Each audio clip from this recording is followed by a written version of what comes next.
Hello' বন্ধু, current আছামলৈ স্বাগতম। আজি আপোনাক মই কেইটামান সাঁচি গছৰ অতি গুৰুত্বপূৰ্ণ কথা ক'বলৈ লৈছোঁ। সেয়া হৈছে আপুনি যে দেখি আছে, এইটো হ'ল ফুটি। এইটো চাওক, ভালকৈ দেখুৱাই দিছোঁ। এইটো হ'ল সাঁচি গছৰ ফুটি। এনেকুৱা ফুটি আপোনাৰ গছজোপাত কিমান আছে আৰু কিমান ওপৰত আছে, আৰু যদি আপোনাৰ তলৰ পৰা আছে, এই ফুটিটো আপোনাৰ এফুট ওপৰত আছে। এইটো কেলৈ এফুট ওপৰত হ'ল? পুলিটোত কম বয়সতে ধৰিলে, গতিকে ই তলতে ধৰিলে আৰু ই তললৈ এফুটমান তললৈকে ভিতৰি মাল বনি গৈছে। আৰু চাওক, কাষতে এটা আছে। ইয়াৰ মুখখন সমূলঞ্চে বন্ধ হৈ গৈছে। এইটো আপোনাৰ এটা মেচিয়ৰ ফুটি। আৰু লাহে লাহে কি হ'ব, এই পুলিটো বিকিবলৈ আৰু বহুত দিন লাগিব। এতিয়াই বিকিব পৰা হ'ল, কিন্তু আৰু বহুত দিন অপেক্ষা কৰিব লাগিব। এই ফুটিটো লাহে লাহে একেবাৰে বিলীন হৈ যাব, তেতিয়া ই মেচিয়ৰ হৈ যাব। এতিয়া আহক, এই গছজোপা বিকিব কিয় নোৱাৰি? এই যে ফুটাটো দেখিলে, তাৰমানে ইয়াত নতুনকৈ আকৌ পোক সোমালে।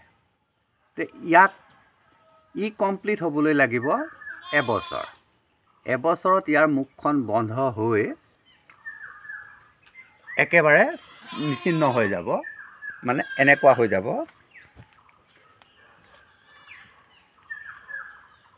আপোনাক মই দেখুৱাই আছোঁ।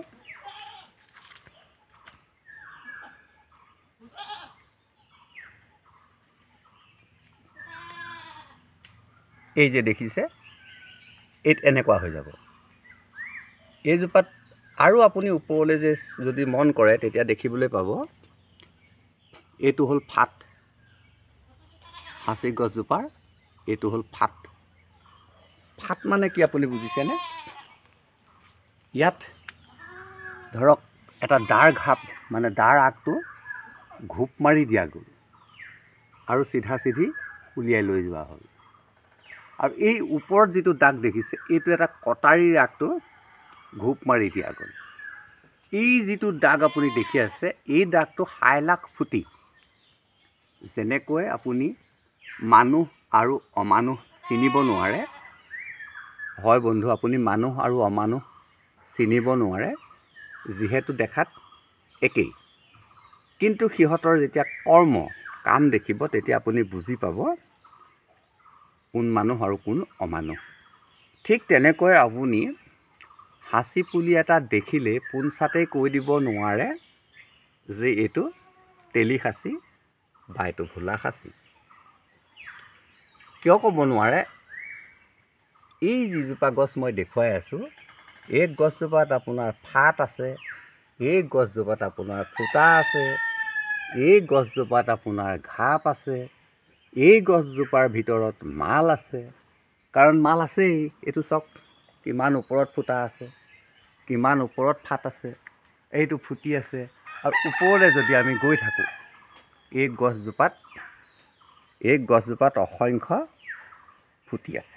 অকল এইজোপাতেই নহয়, এইজোপাতো আছে।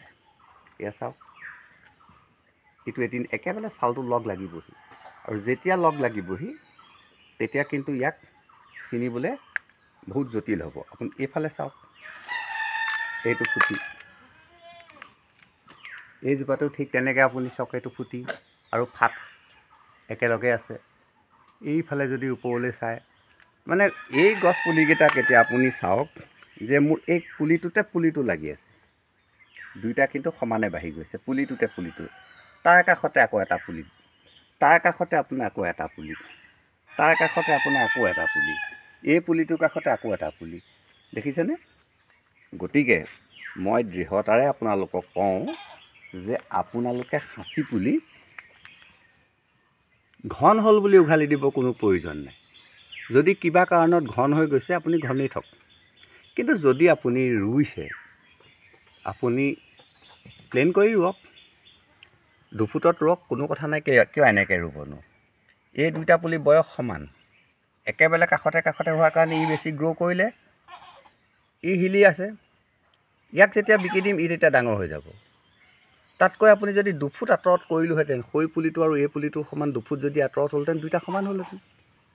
সেইকাৰণেই প্লেন কৰিব লাগে। আপুনি সেইকাৰণেই 2 ফুট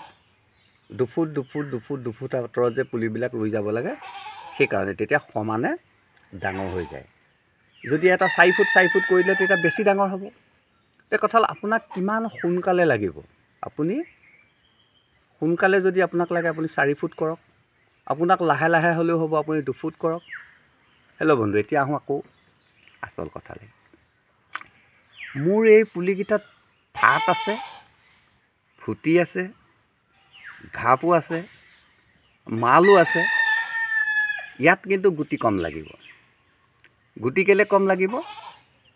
গছজোপা ৰুগ্ন। এজোপা ৰুগ্ন গছে প্ৰচুৰ গুটি দিব নোৱাৰে, কাৰণ ইয়াৰ ভিতৰ ভাগ খুলি পোকে খাই থৈছে।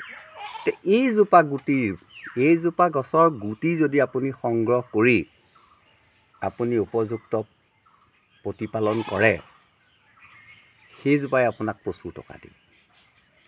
কিন্তু যিজোপা গছত ফাট নাই, ফুটা নাই, মাল নাই, হৃষ্টপুষ্ট হ'ব, শকত হ'ব, লাখ হিচাপত গুটি লাগিব, কাৰণ গছজোপা সুস্থ সবল।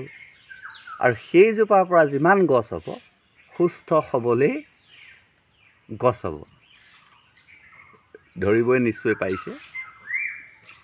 এতিয়া ধৰক মই মোৰ এই তেলিখাচিজোপাৰ পৰা পুলি কৰিলোঁ, আপোনাক দি দিলোঁ। আপুনি লৈ গ'ল, আপুনি এনেকুৱা এডোখৰ জেগাত ৰুলেগৈ য'ত কোনো খাচী গছ কাৰো ঘৰত নাই। সেই অঞ্চলটোতেই খাচী গছ নাই, এটা বৃহৎ এৰিয়াত খাচী গছেই নাই। তেতিয়াহ'লে আপোনাক সেই তেলিখাচিটোৱেও আপোনাক যিমান দুটা পুলি, এটা যদি মই ৰুওঁ, এটা আপুনি ৰুৱে, মই ৰোৱা পুলিটোত লাখ টকাত বিক্ৰী হৈ যাব। আপুনি ক'ব লাগিব যে মোৰ পুলিটোত কিয় মাল ধৰা নাই। আপোনাৰ পুলিটোত মাল নধৰে। আপোনাৰ তাত মাল ধৰিবলৈ হ'লে পখিলা লাগিব, এই পোকটো যাব লাগিব। 2 হ'ল, মোৰ মাটিটোৰ যিটো গুণাগুণ আছে, এই মাটিটোৰ যিটো গুণাগুণ আছে, আপুনি ৰোৱা মাটিটোততো সেই গুণাগুণটো আপুনি প্ৰস্তুত কৰি ল'ব লাগিব। সেইকাৰণে মই আপোনালোকক আগতে অনুসাৰ কেনেকৈ বনাব লাগে সেই কথাটো কৈছোঁ। আপুনি মোৰ এই খাচী গছজোপা গুৰিৰ মাটি নিব লাগিব, আপুনি বৰগছজোপা গুৰিৰ মাটি নিব লাগিব, আপুনি বেল গছজোপা গুৰিৰ মাটি নিব লাগিব, আপুনি তাত গোবৰ দিব লাগিব, দি এটা ড্ৰামত সেইখিনি ভিজাব লাগিব। ভিজাই আপুনি তাৰ পানীটো আপুনি ৰোৱা পুলিটোৰ গুৰিত দিব লাগিব। তাত কি থাকিব? অনুজীৱ। অৰ্থাৎ মোৰ মাটিটোত যিখিনি অনুজীৱ আছে, আপুনি কলিকতাত ৰোৱা পুলিটোতো সেই অনুজীৱৰ সৃষ্টি হ'ব। তাৰপাছতহে আপোনাৰ হ'ব। এতিয়া এই যিটো পুলি, এই পুলিটোত এই যে মাল একদম পোকে পেলাই আছে, এইখিনিত ইয়াত পেলাই আছে, আপুনি কি কৰিব লাগিব? এই পুলিটোত যিখিনি মাল পেলাই আছে, জোল পেলাই আছে, ৰস পেলাই আছে, মই দেখুৱাইছোঁ যে একেবাৰে ৰবৰৰ দৰে পেলাব, একেবাৰে ৰবৰৰ দৰে ওলাই আহিব। আপুনি সেইখিনি সংগ্ৰহ কৰিব লাগিব। সেইখিনি সংগ্ৰহ কৰি নি আপোনাৰ পুলিটোত আপুনি বিশেষ প্ৰচেছত আপুনি গাঁত কৰিব লাগিব। আপুনি ডিমিট মাৰি গাঁত কৰিব লাগিব, আৰু সেই গাঁতটোত সেই ফাংগাছখিনি ৰোপণ কৰিব লাগিব। তেতিয়া আপোনাৰ হ'ব। ইনকুলেশ্যন মানে কি? ইনকুলেশ্যন কথাটোৱে হ'ল সেইটো যে গছজোপাত কিছুমান ফাংগাছ বিয়পাই দিয়া, মানে ফাংগাছৰ খেতি। খাচী গছজোপাত ফাংগাছৰ খেতি, সেইটোৱে হ'ল ইনকুলেশ্যন। গতিকে ফাংগাছটো ৰিয়েল নে আৰ্টিফিচিয়েল নে, তাৰ ওপৰতো বহুত কথা আহি পৰিব। যে কি নহওক, মই এতিয়া আপোনালোকক আজি এই কথাটোৱে বুজাই আছোঁ যে ফাট কি, ফুটা কি আৰু ফুটি কি। এই ফুটিটো যেতিয়া সমূল অংশে বন্ধ হৈ যাব, এইটোৰ নিচিনা হ'ব। ইয়াৰ পিছতো বহুত সময় লাগিব। এই পুলিটোত মোৰ এতিয়া জীৱ বুলিলে 80,000 টকা দি দিব, মই নিবিকোঁ। 80,000 টকাটো মই নিবিকোঁ, কাৰণ আনে 20টাত যিমান টকা ল'ব মই এটাতে সিমান টকা ল'ম। মোৰ ঢেৰ গছ নাই নহয়, মোৰ অলপমান গছ আছে, 4-5 হাজাৰ গছ আছে, থাকক। তাৰ মাজে মাজে মই বিকি থাকিম, লাগিলে 5,000তো বিকিম। কেতিয়া বিকিম? যেতিয়া গছজোপা মৰি যাবলৈ হ'ব, তেতিয়াতো বিকি দিব লাগিব। গতিকে এজোপা গছত 5,000 পোৱা বৰ চোজা কথা নহয়। নহ'লে পুলি কৰিম, প্ৰত্যেক বছৰে মই 1,000-2,000 পুলি কৰি থাকোঁ, আৰু 1,000 পুলি মই 10,000 টকাত গুচি যায়। খুব ধুনীয়াকৈ 10,000 টকা, 1,000 পুলি 10,000 টকাত গুচি যায়। আপুনিও কৰক। এয়াই হৈছে জীয়াই থকাৰ সংগ্ৰাম। কোনেও গম নোপোৱাকৈ আপোনাৰ ঘৰত 1,000 পুলি হৈ যাব, আপুনি নিজেই গম নাপাব যে ইয়াত 1,000 পুলি হ'লনে। ডেইলি আপুনি 100টা পুলি ভৰাই যাওকচোন, 10 দিনতচোন 1,000 হ'লেই। আৰু নালাগে কৰিব, 1,000 কৰিলেই হৈ গ'ল, আপুনি কোনো চালি তালিও দিব নালাগে। হেল্ল' বন্ধু, বেছি দীঘলীয়া নকৰোঁ, আজি ভিডিঅ'টো মই ইমানতে সমাপ্ত কৰিছোঁ। ধন্যবাদ।